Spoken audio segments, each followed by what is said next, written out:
ఆధునిక కాలంలో అధ్వాన విధానమైన జీవన విధానం, మారుతున్న ఆహారపు అలవాట్ల కారణంగా చాలామంది అనేక అనారోగ్య సమస్యలను అనుభవిస్తూ ఉన్నారు. అందులో ఒకటి శరీర బరువు పెరుగుదల. శరీర బరువును తగ్గించడానికి చాలామంది, ముఖ్యంగా మహిళలు, అనేక రకాల ప్రయత్నాలు చేస్తున్నారు. అయినా బరువు తగ్గించడం అంత తేలికైన పని కాదు. ఇలాంటి పరిస్థితుల్లో శరీర బరువును తగ్గించడానికి ప్రయత్నించేవారు తమ ఆహారంలో ప్రత్యేక శ్రద్ధ చూపడం చాలా అవసరం. దీనికి మునగాకు బాగా సహాయపడుతుంది. అవును, మునగాకులో అనేక పోషకాలు ఉన్నాయి. దీనిని తీసుకోవడం వల్ల బరువు సులభంగా తగ్గుతుంది. మునగాకులో వివిధ ఆరోగ్య ప్రయోజనాలు మనకు అందిస్తుంది. అనేక శతాబ్దాలుగా సంప్రదాయ ఆహారంలో మునగాకు ఒక ముఖ్యమైన భాగంగా ఉంది. అందుకే మునగాకు సూప్, మునగాకు పచ్చడి, మునగాకు వేపుడు, మునగాకుతో రాగి రొట్టెలు వంటివి ఆహారంలో భాగం చేసుకోవాలి. వారానికి 2 లేదా 3 సార్లు మునగాకును ఆహారంలో భాగం చేసుకోవాలి. మునగ ఆకులు వివిధ పోషకాలతో నిండి ఉంటాయి. వీటిలో ఫైబర్, ఐరన్, కాల్షియం, ప్రోటీన్లు,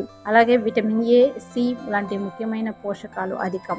ఈ ఆకు రోగనిరోధక శక్తిని పెంచడంలో, గాయాలను త్వరగా మాన్పించడంలో, హిమోగ్లోబిన్ స్థాయిని మెరుగుపరచడంలో కీలక పాత్ర పోషిస్తుంది. అంతేకాకుండా మునగాకులు శరీరానికి అవసరమైన శక్తిని అందించడంతో పాటు రక్తపోటును నియంత్రణలో ఉంచడానికి సహాయపడతాయి.